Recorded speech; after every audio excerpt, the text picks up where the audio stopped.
Gordon Cooper was born in Shawnee, Oklahoma. Bet you didn't know that. Attended the University of Hawaii, graduated USAF Institute of Technology with a BS in Aeronautical Engineering. He has 11 years of graduate-level training in space technology, space mechanics, lunar geology, spacecraft design, and flight testing with NASA. Also a graduate of USAF Jet Pilot School, USAF Experimental Test Pilot School, USAF Jet Engine Rebuilding School, United States Navy Underwater Demolition Team, and USN Helicopter School. That's a lot of school. Served as Experimental Flight Test Project Manager and Test Pilot at Edwards Air Force Base, 1956 through 1959. Selected as a Mercury astronaut in 1959, one of 4 surviving space pioneers from the days when there was indeed a pretty good possibility of cataclysmic booster failure or even being stranded in space. Today, Gordon Cooper lives in Ventura, California. He's president of Galaxy Group, Inc., a highly experienced engineering design group and engaged generally in modification of existing aircraft and design and manufacture of new aircraft on the drawing board based partly on his own experience with UFOs, is a design for Fantex 2000, a vertical lift craft with saucer-shaped wings attached to a fuselage. Gordon thinks the saucer shape is the way we should have been going with aircraft design for a long time, and plans to build this vehicle complete with 4 vertical lift fans. He flew the last Mercury mission in 1963, 22 times around the Earth, 32 hours, still, by the way, the U.S. record for longest solo space flight. On this flight, at one point, you may recall, if you're old enough, he lost all electronics and then, therefore, was the first man to manually control re-entry from space. Here is Gordon Cooper. Gordon, welcome to the program. Thank you, Art. Good to be here. Our phone connection is not the greatest in the world, Gordon, so you're probably going to have to try and scream at me if you can. Okay. That's better. Gordon, you are now in your 70s, aren't you? Yes, I am. I'm 72. 72. Did you think, as you think back on it, you were a test pilot. I mean, a lot of test pilots died testing airplanes. Did you ever figure to make it to your 70s? Well, of course, I'd always hoped to, right. Of course, in those days, 70s sounded pretty old. That's right. That's right. But, I mean, many times during your career, you must have thought, I'm going to roll the dice, I'm going to roll the dice, and I'm going to roll the dice, and one of these times is going to come up the wrong way. Well, I think most, particularly fighter pilots and test pilots, have become kind of fatalists. They figure when it's your time to go, you're going to go, and no sense in jumping out in front of the truck, but on the other hand, when it's your time, why, you'll go. Then the next question might be, why be a test pilot? In other words, my passion is radio, Gordon. God, I'm consumed by it. I have been all my life, and I would presume your answer would be pretty much the same way. Consumed by aircraft and flying. Is that it? Well, that's right. And when you really look at it, the fatality rate among test pilots and certainly among space flyers has been pretty good. We have worse fatalities out on the highways. Actually, that's quite true, isn't it? You were on some of the on top. As a matter of fact, in the Right Stuff, I think toward the end, right at the end of the Right Stuff, it showed you on top of the booster, this booster, booster. And running through your mind at a moment like that. I mean, what does run through your mind at a moment like that? You're sitting on a virtual bomb if it decides to go that way. Well, you just hope that all those people that built all those little parts and tested them out so carefully did a good job on them. Oh. I forget. I think it might have been in some recent space movie I saw just before launch. One of the astronauts commented that, "Do you realize how many moving parts this thing has?" And they were all built by the lowest bidder. That's true. I guess that's probably true too. And at other times, Gordon, you, I know, saw some of our rockets blow up, and I guess when you stand there and you're fairly close and you see one blow up, that has to be imprinted very heavily on your mind. When you, oh yes, it is. Yeah, that's what I thought. You just hope the one you're riding doesn't blow up like that. A lot of most Americans wouldn't begin to understand why a person would be willing to roll the dice that way. What is so exciting? What is so magnetic to get somebody like yourself to do that? Well, it's a fascinating job, and it's a good job. And it's very self-satisfying to be able to do a good job in very, high technology job. You flew a lot of experimental jets as well. Was that? Did you ever get close to trouble in any of those? Oh yes, on occasion.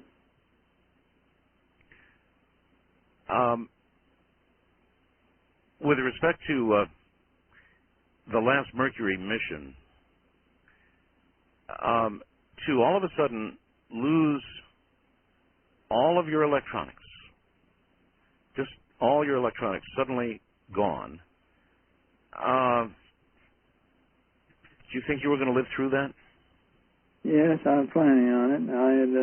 I had done some practicing on that in the simulator, figuring the worst thing that could happen would be to lose all your electronics. So I had practiced on the simulator quite a bit on that very thing. Was it a tough thing to do? In other words, manual reentry. The astronauts today, of course, all rely on computers and backups to that. But is it a pretty narrow window? In other words, do you have to do it very carefully lest you burn up? Well, you have a fairly narrow window to hit. You can't come in too steep, or you can't go in too shallow. So it's a fairly narrow window, but it's not that difficult to do. Mm-hmm. You just have to stay on top of it. So, what instruments do you watch when you're manually re-entering that keep you within this narrow little window with no electronics at all? Well, the main thing you have to do is keep the rates from building, because the spacecraft is basically unstable. And as it starts to oscillate around roll, pitch, and yaw, you have to correct those rates out. But you don't have any attitude instruments to look at. With electric failure, they're all gone.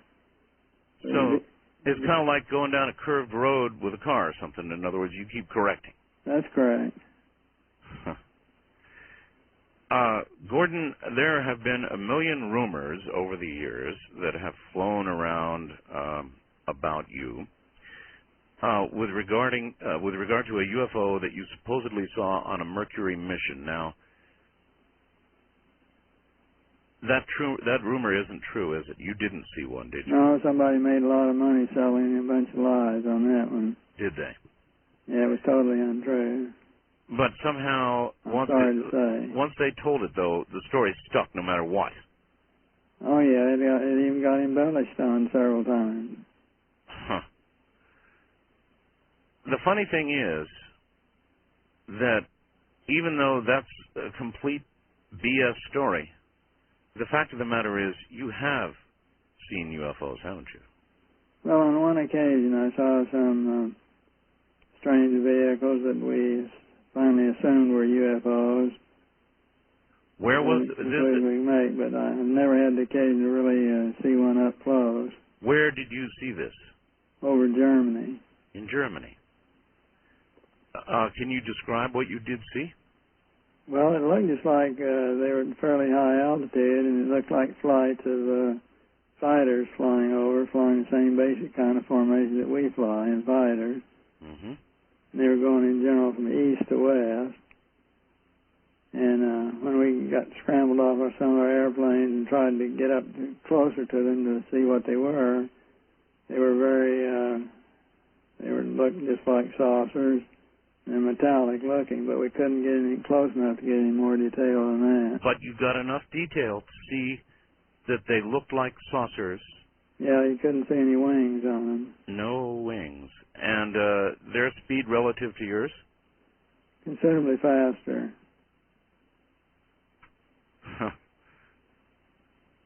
Did you report that? Oh, yes, it got reported. How did they handle the report? Oh, I don't know. I was just a lowly first lieutenant at that time, so I don't know how the report was handled. How did you handle it? In other words, you saw something that obviously was not one of ours. Well, it was not one of ours, but of course, it was during the height of the Cold War with Russia at that point in time, and we really had no way of knowing what Russia might have designed and might be building. So we really couldn't rule out that it might be some kind of new Russian aircraft. One of theirs. Right. Well, looking back on it now, I don't think they had anything like that, or at least history presently doesn't tell us they do, so I guess it wasn't one of theirs, and I guess it must make you wonder a lot today. Yeah, but looking back now, I suspect it was some kind of extraterrestrial vehicle. I understand that some of your film following a Gemini 5 mission was confiscated. They came and they confiscated your film. You had apparently been taking shots from orbit, I guess. And, you know, it says here in the material that was sent to me, Gordon, that you were able, now bear in mind, folks, how long ago this is, you were able to get photographs good enough to show license plates on cars on the ground. Is that true? That's true. From orbit? Yes, well, we were using a 1250 millimeter Questar lens, so you might expect to get some pretty good detail. Well, you might, but, you know, years and years and years ago, we were boasting that the very best spy satellites we had were capable of getting perhaps a license plate or something like that. So if you could do that then, one has to wonder what they can do today. Yeah, I would assume that we've improved over that considerably. You overflew. Looking back on it now, I understand you were really angry when they confiscated your film. Looking back on it, do you think it was? I mean, why do you think they took that film? Well, I think I only found out fairly recently, in just recent years, from one of the men who was involved in the confiscation, that the reason it got confiscated was that I had inadvertently we were asked to make pictures of airfields and pictures of ships at sea and pictures of cars in parking lots so they could measure resolution. And one of these airfields that I had come over and mapped unknowingly turned out to be some little area they called Area 51. Area 51? Yeah, how about that? How about that? Do you know where I am, Gordon? Do you know? Oh, where are you? No, you don't know. I'm in a little town called Pahrump, Nevada. Oh, yeah. And you see, just over the mountain from me, Gordon, is Area 51. It's just over a mountain range here. And I'm telling you, Gordon, we see things from time to time in this town, and just about everybody in this town can tell a story that absolutely cannot be accounted for. They simply can't be accounted for. In my own case, I saw a large, triangular, silent craft pass directly over my head. I was standing there with my wife, silently, not making a sound, floating, not flying, doing, 30 miles an hour, perhaps not enough to support aerodynamic flight of any sort that I know. I was in the Air Force, and I used to get to fly in C-130s a lot, Gordon, and so I know what a C-130 is. And 2 weeks after I saw what I saw, a report came out in our local newspaper which said, yes, indeed, on that night there had been a secret mission that may have overflown the Pahrump Valley, that's where I live, and that it was a C-130 aircraft. And I had never been so insulted in my entire life. So we see these things, and they probably come and go from Area 51. As a test pilot, Gordon, what do you imagine? I probably shouldn't even ask this. What do you imagine? I mean, after all, the stealth now is why it's old news. Oh yeah. So, what do you imagine we're working on now? I don't know, but I hope we're working on something exciting because we're spending a lot of money apparently there. I would hope with all the money we're spending that we're getting, something pretty exciting. Return for the tax dollar? Right, and I'm sure we probably are. I'm sure we are. All right, Gordon, hold on. We're at the bottom of the hour.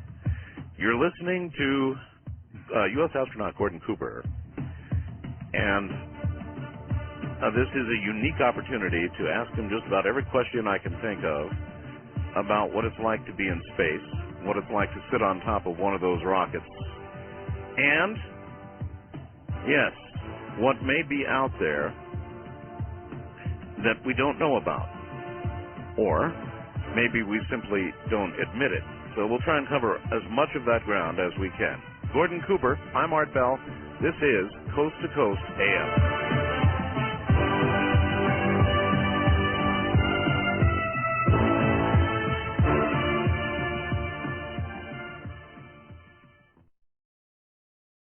All right, once again, Gordon Cooper, and the name of the book is Leap of Faith. Gordon, why is it called Leap of Faith? Why that book title? Well, my spacecraft, Mercury spacecraft, was named Faith 7. Faith 7. So I guess that was kind of a nice tie-in. Yeah, that makes sense. But, maybe it's your publisher, HarperCollins, putting words in your mouth, but these are pretty strong words. It says here, Leap of Faith is Gordon's first-person story told in his own words with his co-author, Bruce Henderson. Though it is part memoir and part adventure, its underpinning from beginning to end is his strong and unshakable belief in extraterrestrial intelligence. That's an incredible statement. Is that true? Well, I certainly believe that God created a tremendous big universe for us, and everyone who's gone into space, it's a very great humbler because you realize what a big, monstrous place this universe is. Mm-hmm. And when you think about possibly 400 other planets that we know of right now that could have atmosphere similar to ours, it makes you wonder if we aren't being kind of vain if we think that God populated only this one planet. That's right. And as they said in the movie Contact, what a great waste of space it would be. Right. When you were in orbit, you were there for quite a while, 22 orbits, 32 hours, that's a long time. You would have time, I would presume, during that time to look out from your spacecraft and yourself contemplate everything that you're seeing, which is a lot more than we see down here. And did those kinds of thoughts and wonderings cross your mind then, Gordon? Oh, I suppose so, yes. And you're right. And the interesting thing that when you're up in orbit, out of all the atmosphere and everything, you see about 100 times the amount of stars that you can see here on Earth. It's really amazing. You realize that there are just millions and millions and millions of them out there. And many, many, many of those stars you're looking at are the suns of another solar system. Yeah, kind of like from 2010.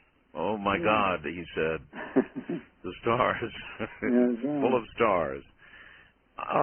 Yes, and now we know, as you point out, that there are probably planets around many, many of those stars. We're finding more all the time. So the probability of life would seem rather high. You combine that with the the meteorite that they just found with saline water inside of it, and gee whiz, the probability of life seems to get higher and higher and bigger out there. So we haven't even totally ruled out the fact that whether there may, if not now, that certainly at one time there may have been life on Mars. In fact, it is likely that at one time, or at least possible, there was life on Mars. We know there was an atmosphere. We know there was water once on Mars. All of that's true.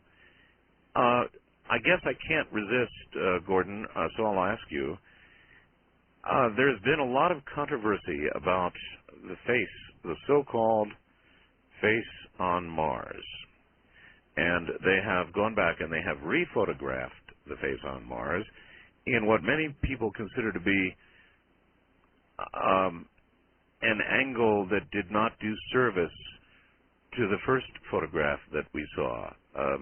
In other words, it was at such a terrible angle that, frankly, it looked like a filled cat box or something rather than a face. What do you think about the face on Mars? I just don't know. It could either be something that someone made, like some of the big symbols that were done down in Central and South America, or it could be just a natural erosion of some kind, possibly. But I just don't know really what to make of it. And I guess that's one of the reasons we need to send some manned missions to Mars and check some of those things out a little closer. Gordon, let me ask you this, and I'm sure that you are very loyal to NASA, but is NASA today the same NASA when you flew? Well, no, it's of course much bigger, and being bigger and more bureaucratic is certainly probably somewhat more inefficient. But NASA does a tremendous lot of good and a lot of good work. And if I can criticize, one of the things I can criticize NASA the most on is the fact they really don't toot their own horn quite enough. Because they do a lot of good work in aviation, for instance, that people aren't even aware of. That's absolutely true. You're right. They don't toot their horn a lot, and their horn does not get tooted all that much anymore by the media at all. They just don't treat spaceflight the way they once did. No, they don't. What do you think happened to the American people? You think they got... Well, of course, I think if we start going back to the moon and doing some manned Mars landings, we'll find that the people are still just as interested as ever. Gordon, it's been 30 years, 30 years plus, since we went to the moon. That's a long, long time. I remember it, of course. I'm old enough. I'm 54, and so I remember it as a child. And we haven't gone back. That's unbelievable, isn't it? Yes, it is unbelievable. Why? Oh, I don't know. You can say politics, or you can say all kinds of reasons, but I just think we have not had an administration in that really had the courage and the wisdom to really put things together and really get going on it again. And certainly a lot of it has been NASA's fault too. NASA has not had the courage or the wisdom that the NASA years ago had. Well, that's exactly what I meant when I asked you that question about NASA then and NASA now. NASA then was much more of an adventuresome organization, much more of a risk taker. And I guess it's not surprising, is it, Gordon, that as an organization gets larger, it takes fewer risks and... Well, they get beat up pretty bad by the politicians, too. Congress beats the heck out of NASA all the time, and I'm sure they get kind of beat down, from time to time. NASA, when they are asked about the possibility of extraterrestrial life, or even more directly to the point, the possibility that there are things in our skies that cannot be explained, NASA does get a bit defensive on the issue. Gordon, they don't like talking about that sort of thing. We had a great big investigation in this country called Project Blue Book. as you well know, that ended with a statement that whatever these are, and they certainly could not explain everything they investigated, they are not a threat to national security. Can you buy that statement? No. Of course, Blue Book was done by the Air Force, not by NASA. That's right. Mm-hmm. And Blue Book was, in my opinion, was strictly a cover-up to, just whitewash the whole thing, and hopefully the whole thing would go away. Blue Book was strictly a cover-up and a whitewash. In my opinion, that's what it was, right. Okay. Gordon, in your opinion, should there be a modern-day version of Project Blue Book, or whatever it is they would like to call it today, that would investigate what is in our skies? Is there sufficient evidence to warrant reopening all of this legitimately this time? Well, I suppose if you could have a centralized, I had recommended several years ago that we use the United Nations, as a repository for all the information and all the investigative teams' data to come into one central location that was sort of a neutral ground. I don't know where it's, I don't really care where it's done, but you do need somewhere where to kind of correlate all these sightings and all the data that's brought in to see whether it's good, bad, or indifferent.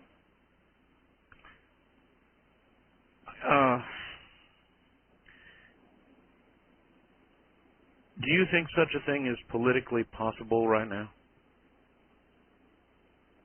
I don't know. Very likely it is.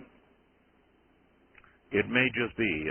Some recent surveys of the American people, Gordon, have been very revealing, and a majority of the American people now believe that these things do fly in our skies. They believe they are real. And if you have that kind of consensus, you would think that would give some of the politicians enough backbone to call for such an investigation.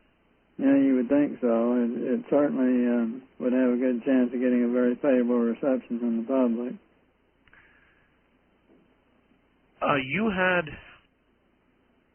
an experience which I have heard about over the years, Gordon, at Edwards Air Force Base.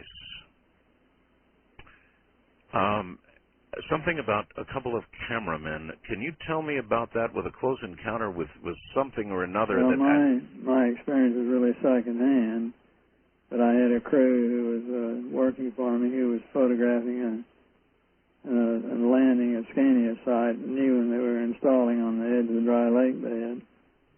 And this saucer flew in over them and landed. A saucer? Down from the landing gear and landed about 50 yards from them. And they proceeded on to go over closer to it to get pictures, and it lifted up, put the gear back up, and took off. Did they get pictures of it? They got pictures. They did. And then I had to go dig through all the regs and find out who to call in Washington to report this as per regulations. Wait a minute. You made the call to Washington? Right.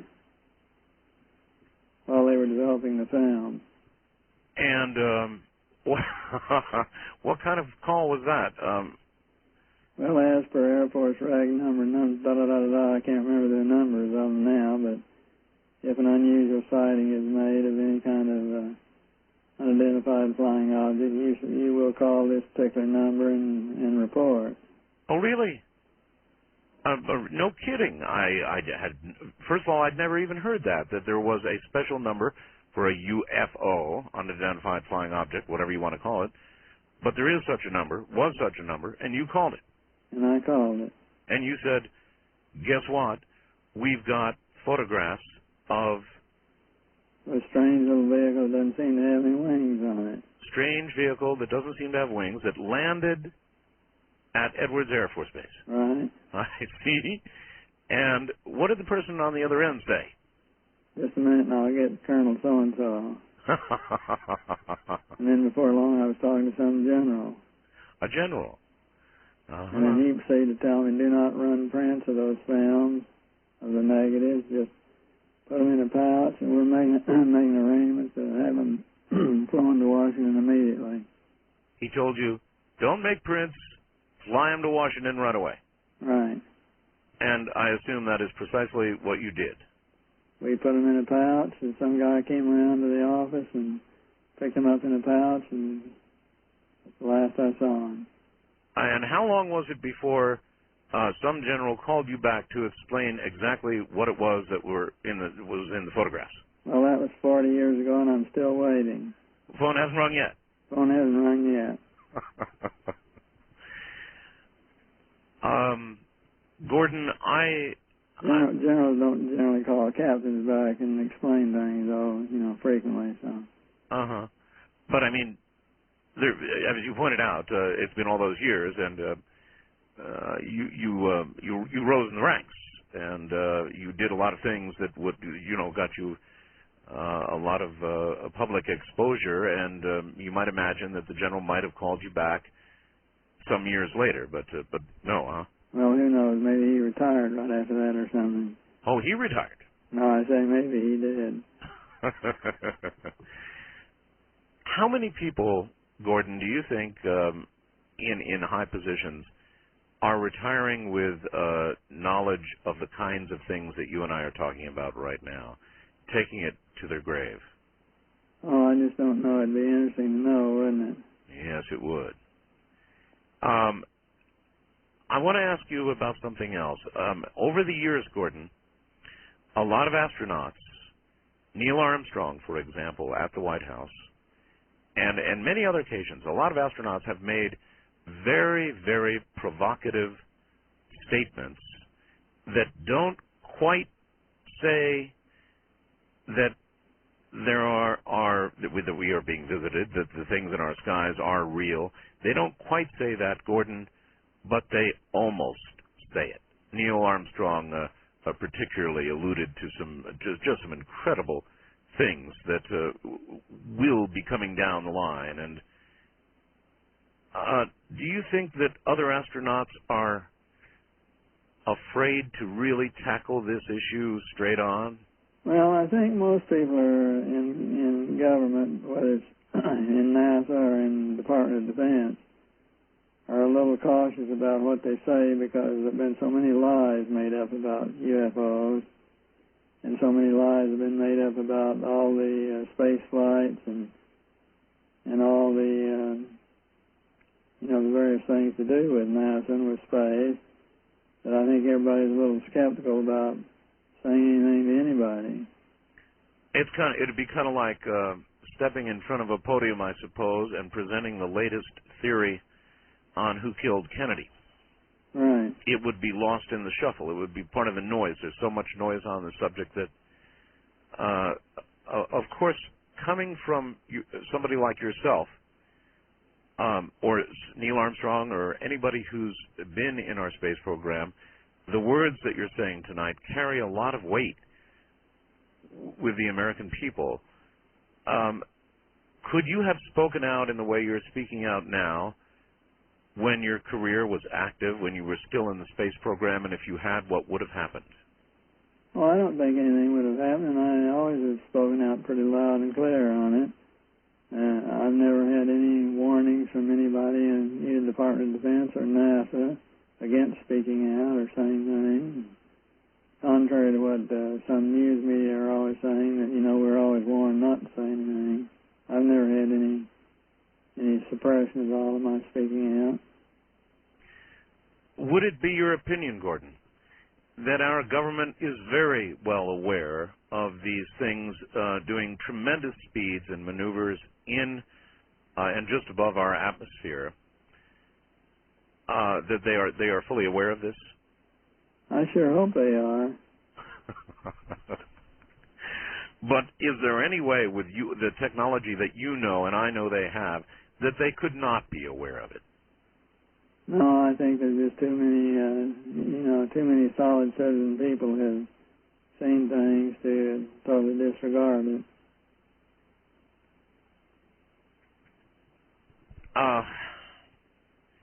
And certainly, we even have had the skeptics who have always said that the speed of light is definitely by far the greatest limitation of any kind of speed we move at, and yet every physicist in the block is now amazing neutrinos zipping around at many times the speed of light all over space.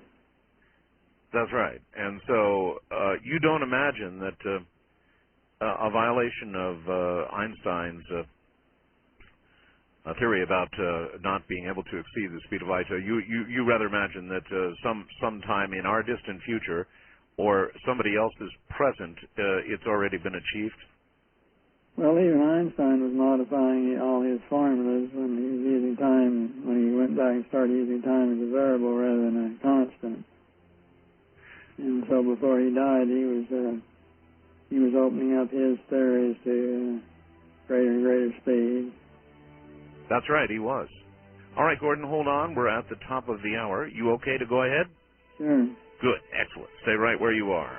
We are honored this night to be speaking with Gordon Cooper, U.S. astronaut Gordon Cooper. And when we get back, we'll come back for a moment to the incident at Edwards Air Force Base.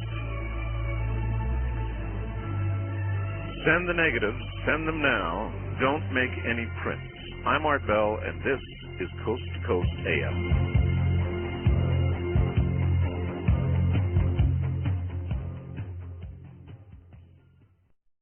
Once again, here is Gordon Cooper.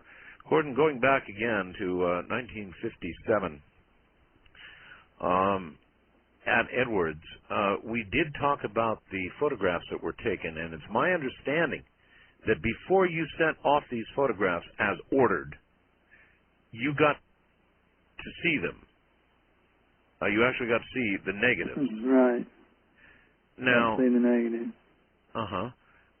Apparently, the cameramen were told that what was in the negative was a balloon. And several years later, when things came out on it, that was my understanding that someone had interviewed them, and they were told that that's what the pictures were of. I think that's what the story generally was from about 1940 something or another, maybe the 50s, whatever it was. It's a balloon. That weather balloon seemed to get around a lot, didn't it? Well, I understand you were able to observe, at least in the negatives, that it had a tricycle-like landing gear. Right. Interesting balloon. Yeah, the only balloon I've ever seen with landing gear. Although, it's funny, one time I was two T-38s full of us, Pete Conrad and I, and Neil Armstrong and Elliot C. were heading up to St. Louis to do some work on Gemini 5 spacecraft. And we were cruising along around 40-something thousand feet in two T-38s, just loose formation, and I looked out about 10 o'clock high and said, "What do you see out there about 10 o'clock high?" And Neil came back with, "I don't know that I really want to say what it looks like." Really? And so we finally called flight service and said, we'd like to climb considerably higher and get on up to check something out up here. And they said, "Okay, go ahead, you're no obstructions." We climbed, put in the afterburners, and climbed, got up to it, and pulled up alongside, and there's a great big weather balloon with a radio package hanging underneath it. It was a weather balloon. It was a weather balloon. After all the criticism I made of weather balloons, well, there was one that looked very much like a saucer from a distance. Sure. Sure. If it's round and you're looking at it from below, yeah, it's going to look a lot like a saucer, no question about it. So, anyway, your real personal opinion is that there is something going on, and that it's worth investigation. Oh, I think so. Yes. Gordon, most Americans, unfortunately, because at least Americans my age, are never going to get to go to orbit. They're never going to be in space. They're never going to know what it feels like. Well, don't give up yet. Well, I'm not giving up, but I mean, I just, kind of looking around at the odds right now, I'd say it doesn't look too good. When you first experience weightlessness, Is it a terrifying feeling of falling, as I've heard people describe it? Do you get used to it? Do you enjoy it after a while? What's it like? Oh, you get used to it very rapidly. It's an unusual feeling, but it's very relaxing, and you get used to it very rapidly, and it is a very enjoyable feeling. And when you come back to when you have weight again back on Earth, you realize how heavy you are. Did you get sick at all? No, I didn't. You didn't? No. Now, was that because of I presume you guys went through a lot of testing with what they called the vomit comet or something or another that would produce temporary states of weightlessness in a dive, right? Yeah. You climb, and then as you climb over the top, you just climb as you're going across the top, you're in a situation of weightlessness. Well, a lot of people are wondering, one of the mandates, Gordon, that NASA has is to begin to privatize space. And it's really one of the things that has not come to fruition. Now, they were mandated by Congress to begin to privatize space. And if it could ever get in the private sector, then maybe some people could literally go to space on vacation someday, I'm sure. Do you believe that process should be hurried? Well, I think that it is coming along a little slower than everyone had hoped, but there are a number of companies that are building spacecraft of different kinds and building several different companies building boosters in the private sector. And I think we will see space begin to have quite a bit of privatization occurring fairly shortly. So we're on the verge of it, you think? I think we are, right. You are in the middle of, apparently, this galaxy group, which is producing among many other things, something called the Fantex 2000, a vertical lift craft with saucer-shaped wings. Why do you think, it says here that you think the saucer shape is the way we should have been going with aircraft design for a long time. Why? Well, one of the reasons we did not years back is that we had no artificial stability system. And a saucer is inherently neutrally or slightly unstable. And with the old advent of mechanical control systems, you perhaps could have some trouble controlling it. But now with artificial stability, there's no reason why you can't take advantage of all the aerodynamics that you get off a saucer. And a saucer certainly has very interesting aerodynamics compared to a wing. Mm-hmm. Actually, I don't even understand the aerodynamics of a saucer. I understand a wing, and I understand lift, and I understand aerodynamic flight, and I don't understand how to relate that to something in a saucer shape. Well, a saucer really is just like a wing. It's just like the whole vehicle really is a lifting body or lifting wing. Well, if you're working if you are heading a company that is doing this, then is it too much of a leap of faith to imagine that they've got saucer-shaped flying things out at Area 51? Well, as I said earlier, I certainly hope they do. I hope they're, really a few generations ahead of the aircraft that we all see around. At least a few. We've got some people who would like to ask you questions, Gordon, so okay. Let's try that. On the first-time caller line, you're on the air with Gordon Cooper and Art Bell. Good morning. Good morning, Art, and good morning, Gordon. Mm-hmm. This is Space Mummy at AOL. You probably remember me. I've sent you numerous emails. Yes, sir. Okay.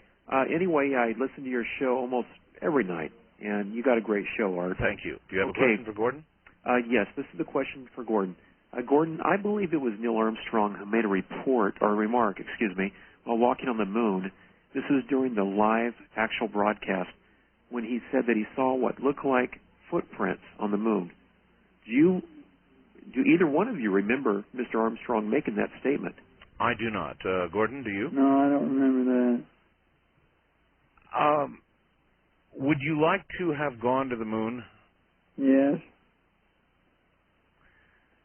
You probably would have been a pretty good guy to have along with respect to Apollo 13, with the kind of hands-on experience that you had. Were you ever a candidate for a flight of that sort, or ever considered?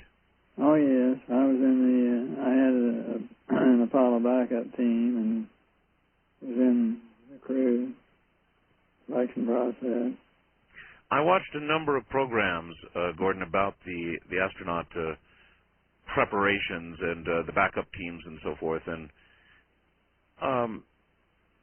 were people thinking that it would not be too bad if somebody got the flu on the wrong day? You mean before flight, or? Well, I mean that if somebody who might get flu leaving a seat open for you. Oh, yeah. Well, I was always open to that, I guess. East of the Rockies, you're on the air with Gordon Cooper. Hello. Hello, Mr. Bell. Hi. Mr. Cooper. Yeah. My grandfather was in World War II, and he was a prisoner of war. And he died 6 years ago. His name was Hammack. His last name was Hammack. And he expressed to me that if I ever could speak to you, that I should tell you that you are a true patriot. Oh, well, thank you. Thank him for me. I don't know that if he ever met you or knew you. Apparently he knew you, but I don't know what the connection is, but He must have known something. Yes, sir. To make that comment. Yes, sir. All right. Well, thank you very, very much for that. Gordon, I don't know if you can answer this or not, or maybe you can just say you can't answer it, which will tell us as much as really, I guess, an answer would, or nearly as much. And that is this question. Are there many things that occurred to you during the time you were in the space program, or during all the years that you were connected to NASA and experimental aircraft? Are there many things that even today you can't talk about? No. No, there aren't. Not really? No. Nothing out there. Nearly anything at this point would be declassified and you could talk about it. That's correct. You've heard reports that on some Apollo missions there were inexplicable things that were seen. Have you not? I've seen reports in magazines that I've not seen that on the official NASA documentation. Mm-hmm. There have been, Gordon, some recent very, very interesting pieces of footage that have come from shuttle flights. STS-48 was one. I've seen that. You saw that, did you? The explanation given for what we saw in STS-48 was ice crystals. Did that seem to wash with you just fine? No, not really ice crystals, but my choice on it would have been meteors. Meteors. Because I saw thousands of meteors and meteorites on Gemini 5, for instance, in August during the high meteor shower time, and those certainly looked like meteors to me. Okay. Although they had, there was one of them that had kind of one peculiar little movement to it. It certainly did, didn't it? I've watched that again and again and again, and it seemed as though one was reacting to the other. Was that your impression? Yeah, a bit that way, right. Maybe a coincidence, maybe not. Well, just then there was another more recent shuttle flight, and I'm not sure if it was 50. I think it was 50, Gordon, in which the outboard camera on the shuttle appeared to come down and focus on a specific piece of land. Whoever was controlling the camera from the ground focused on a specific piece of land and zoomed in and waited. And without question, there was something that appeared to come up from the ground at an incredible speed, perhaps some sort of experiment, perhaps something leaving the atmosphere at a tremendous speed. I really have no idea. Maybe some sort of laser or plasma weapon, or who knows. Have you seen that footage? No, I haven't seen that. I would love your view of it. When you were in orbit, spending all that time in orbit, did you spend more time looking outward toward the stars or back toward Earth? Oh, I'd say about an equal amount of time, probably. About an equal amount of time. Did you ever see anything in orbit that you kind of did a double take on? Because so much of the film that we get back from these STS missions is kind of strange stuff. I mean, it's kind of hard to explain, and you were there, you were in orbit, so. Yeah, and I looked and looked, but I never did see anything. It was unusual. It could be extraterrestrial in origin or anything. If you, back then, were able to take photographs of license plates, then they should, by now, very nearly be able to count the hairs on our head if they wanted to. Is that too much of a leap of faith, or do you agree? I agree. Oh, boy. To imagine that is up there, and to imagine they can do that is it's something to think about. Really, it is. All you got to do is put a big lens on. Yeah, big lens. Have you ever thought about going back to space? I mean, yeah, I'm waiting for Mars. Mars, huh? I want to get my old age study like John got his on the shuttle. I want mine on the Mars mission. Were there any ill effects? I didn't hear of one for John Glenn. No, I don't think he did. I think he came through in great shape. A great shape, as a matter of fact. So, yeah. What does that tell us then about the rigors of space flight? Given that even though John Glenn is long in the tooth, he's in pretty good shape. But doesn't that really mean that if we could do it, the average American really could go to space? Sure. I think the average American could very readily go to space. All right, Gordon, hold on. We'll do one more segment. Stay right there. Okay. All right. My guest is Gordon Cooper. His book is Leap of Faith, and it's not out yet, but it will be. And when it is, you're going to want to grab it right away or get your order in now. I'm Art Bell. This is Coast to Coast AM. I can see her lying back in her satin dress in a room where you do what you don't confess. Sundown, you better take care if I find you've been creeping round my back stairs. Sundown, you better take care if I find you've been creeping round my back stairs. She's been looking like a queen in a sailor's dream, and she don't always say what she really means. Sometimes I think it's a shame when I get feeling better when I'm feeling no pain. All right, back now to Gordon Cooper. Gordon, let me tell you this. I was wrong. It wasn't STS 50. It was STS 80. And I described to you that camera which zoomed in, and I had somebody here at the house, Gordon, who worked on SDI. Uh-huh. And I showed them this clip from STS-80, and they were sort of sitting there interested and observing, and all of a sudden this thing shoots up from Earth, obviously, and this person, who I will not identify for their own safety, said, "Oh my God, I worked on that." So I guess since you didn't see it, I would ask you, Would you like to see it? Sure. And perhaps render an opinion for us. Okay. It's one of the most spectacular things I've ever seen, and I sure would like to get your opinion. So I'll see to it that you see it. How's that? Well, Star Wars is not dead, huh? One more wild question, and that is, obviously, I mean, I think all Americans know that the astronauts had an awful lot of camaraderie. You guys were very close, very competitive, but very close.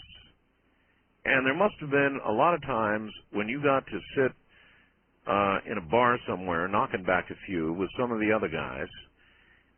Were you ever told anything by any of the other astronauts about anything that was seen on the moon or elsewhere that they didn't really particularly want to talk about in public? No, I never have, and I certainly would have been, had they seen anything of that kind. I interviewed Edgar Mitchell, who got to walk on the moon, and he made some comments that to this day I wonder about, Gordon, and they were, he said, it's kind of strange, but when I try to think back and remember my emotions and my feelings as I was walking on the moon, I can't. And that always puzzled me.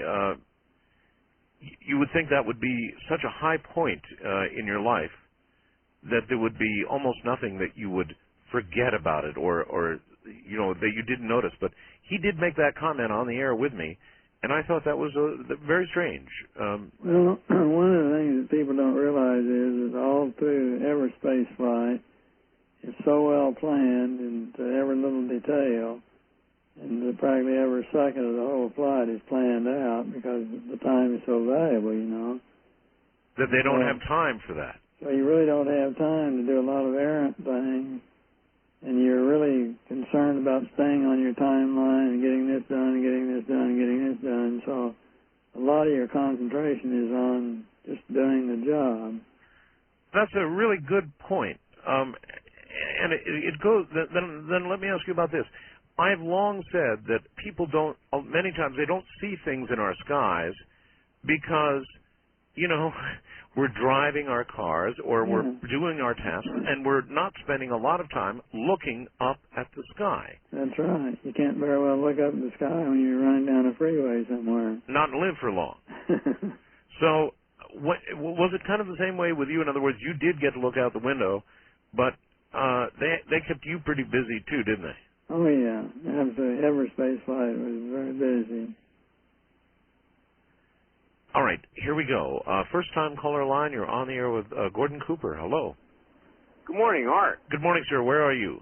I'm a truck driver. Right now I'm in Syracuse, New York. All right. Mr. Cooper, Gordo, if I may, kudos.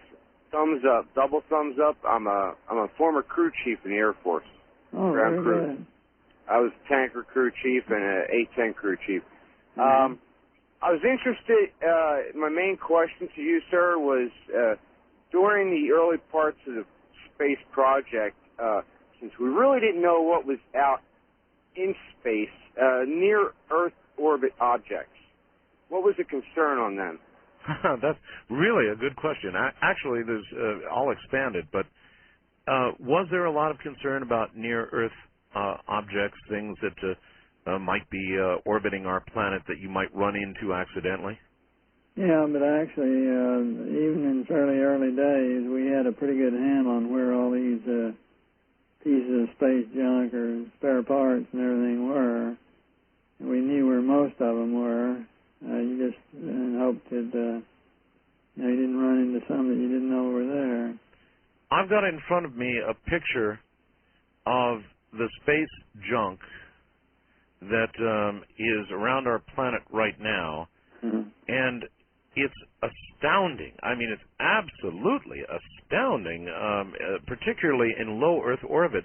It looks like a complete junkyard. Yeah. Is that dangerous? Well, no, not too bad. It's most of it's all going somewhat generally the same way, and Of course, you're losing a lot of it, too, every year. You know, you burn up a lot of it every few months. In the lower orbits, the orbit decays, and you're slowly re-entering and burning it. Gordon, since we're talking about stuff burning up in the atmosphere, you didn't happen to hear the first hour of my program tonight, did you? No, I didn't. You didn't.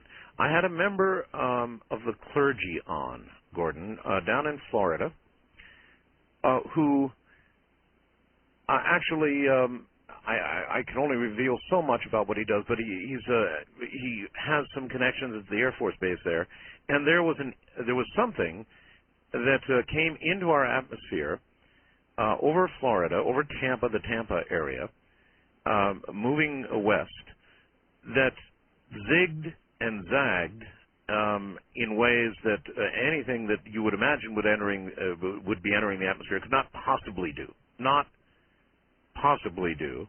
And he claims that four, I think, F-16s were scrambled in the direction this object had come from, and that 3 of the F-16s lost all control, all power, for a very short period, but all at once. Is there any way that you could calculate the odds of that occurring? Well, if you had a large electromagnetic anomaly of some type, the F-16 is a digital flight control airplane, and I can remember an instance several years ago where an F-16 flew by a very large radio transmitting tower and lost all controls for a short period of several seconds. Really?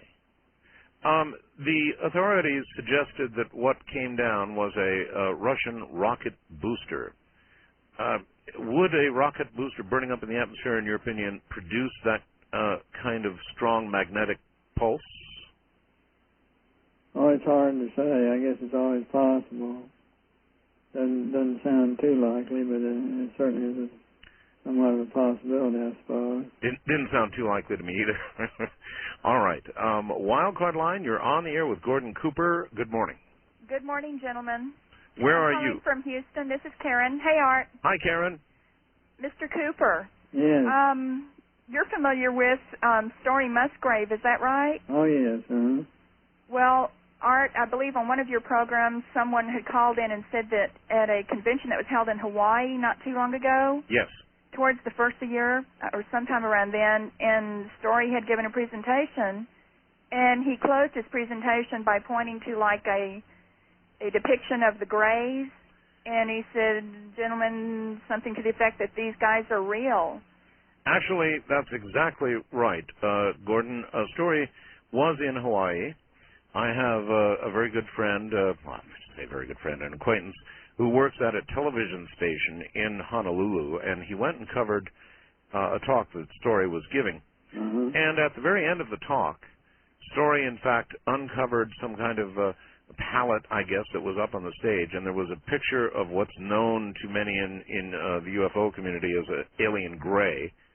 And stone-faced, he said, "These guys are out there." And there was kind of a nervous laugh in the audience. People weren't sure whether to laugh and or to take him, whether it was intended to be a joke or it was intended to be serious. Would you have laughed? No. No? I think there have been a lot of very reliable people who've had contacts to, to refute the possibility that they're for real. Gee, Gordon, you seem to think like a lot of the rest of us do. And you say you've been this outspoken on this subject all your life? Pretty much so, right. Somehow, most people would have imagined that to be a career killer, but obviously yours didn't get killed.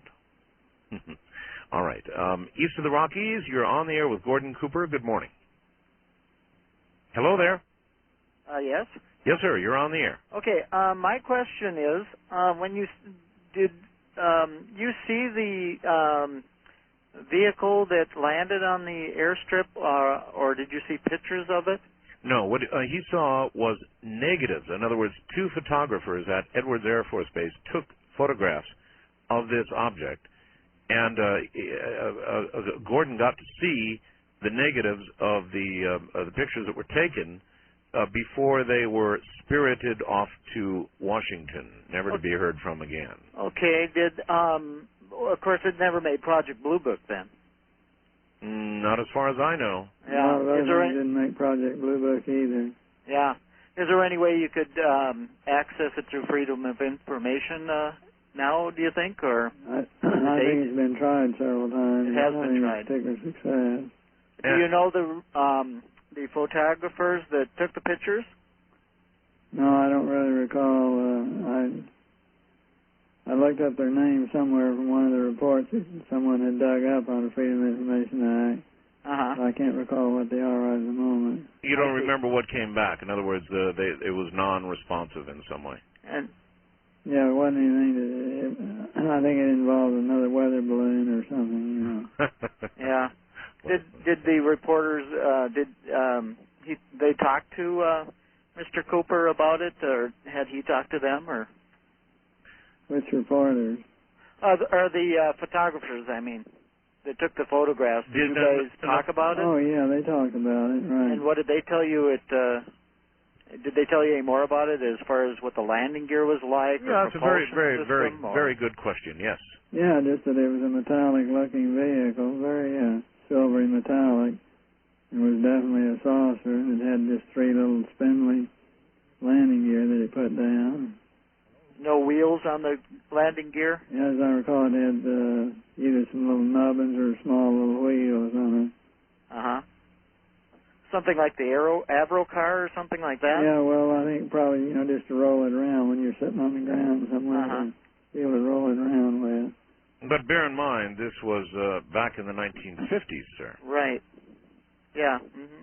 So, far as I know, when you think about the 1950s, there wasn't anything like that about. Yeah, as far as we know. That's whether the military was working on that or not. It's like the Avro car and that type of thing. They did have different vehicles that they were trying to build. Yeah, they did. But did it look like, to them, it didn't seem like, or it did seem like something that was man-made or foreign? Well, it's hard to say, but, I've never seen anything like it before. You hadn't? No. Just, the little bit that I can see on the negatives. All right, sir? Yes, that's very good. All right, take care. West of the Rockies, you're on the air with Gordon Cooper. Hello. Hi, Mr. Bell. This is Chris in Eugene, Oregon. Hi, Chris. Hi. This is a great honor, Gordo. I was wondering, now, did you imagine, this is kind of a two-part question, did you imagine that we would not be further along by the year 2000, this is 99 now, than we are? And what direction now do you think we should, the space program should really concentrate on, like planetary exploration, and in what sort? There's a lot of questions. First of all, let's start with this. It is a good question. When you were making your space flights, did you imagine that when thinking about the year 2000, that we'd be a lot further along, maybe by now, to Mars or beyond? Oh, I thought we'd be long beyond Mars by now. I think we have not progressed. It's pitiful how poorly we've progressed, really, compared to what we should have. Do you agree that we've stagnated? Yes. And I think where we need to concentrate is manned planetary exploration. We need to get back to the moon. We need to get to Mars. So, in other words, you don't buy into this cheaper, faster, unmanned, can-do-it argument? Well, I think that we ought to use the unmanned ones wherever possible because you gather as much information you can from them. But we proved on the lunar missions that a man has about 1,000,000 to 1 data response better than unmanned ones. So the unmanned ones are only as good as the programmer who programs and knows what to look for. And the unexpected things that you find, they don't know to look for. Well, that's right. And we had a little robot, I recall, recently on Mars, which was nice. However, one can only imagine how much more information a man could have given us. How, Mr. Cooper, what direction do you think that the space program should be going? What do you think the focus should be now? Well, I think we're proceeding in one good direction. That's the space station, because we're involving about 16 or 17 other nations in that. That'll make a good international program to give a good jumping off point. And we can use that space station to go on out into space. It is, however, getting pretty expensive. Yes, it is. Okay. First-time caller line, you're on there with Gordon Cooper. Hi. Hi. Where are you, sir? I'm Chris. I'm calling from Springfield, Illinois. Okay, Chris. I wanted to ask Mr. Cooper, when he first took off on his Mercury flight, was he surprised at how many G's he pulled? Was there any surprises or anything he hadn't anticipated, in his flight? Okay. No, because we had calculated how many we'd be pulling, and we'd done a lot of practicing on the centrifuge with a profile that was a very similar profile. And so the actual launch profile was very close to what we had worked out on the centrifuge. Gordon, what made you decide to write a book? Well, I'd been jotting down little notes and writing little anecdotes and stuffing them away in files, and I had the whole file cabinet full of stuff. I figured I needed to, get somebody to help me kind of get it organized in a little better fashion and write it in maybe a little better form. The person who helped you with all this, was he surprised at some of the information that you gave him? Well, I guess he was. Because he sure did. I talked to him, and he sure did sound surprised to me. So I guess it's going to be a pretty good book. Yeah, I think. Well, listen, I've been a radio host for a lot of years, and I cannot tell you, Gordon, how much of an honor it has been to talk with you. And I hope that when your book comes out, let's see, that's going to be the spring of 2000. That's not very far away. So if I can, when it does come out, I'd love to have you on again. Oh, thank you, Art. Would that be all right? Sure. All right. In the meantime, I'm going to hold up my end of the deal, and I am going to get you a copy of that footage of STS-80. Okay. If you'd be willing to render an opinion to us, all right? Okay. Gordon Cooper, thank you. Thank you, Art. Good night, my friend. Good night, man. That's it, folks. That's Gordon Cooper, and I'm serious about that. What a great honor. What a great honor to be able to speak with a man like that. You're listening to Coast to Coast AM, and we're going to take a break here at the top of the hour. When we come back, I'm going to do something I very, very rarely do, because not all radio stations get to hear the first hour of the program. We had a member of the clergy on, brought to us by Peter Davenport of the National UFO Reporting Center in Seattle, Washington. So I'm going to come back after the top of the hour, and I'm going to do the commercial work I have to do, and then I am going to, as best we're able, replay that for you. And I've done this perhaps 2 or 3 times in my career on radio. That's how important I think that interview was. Stay right where you are.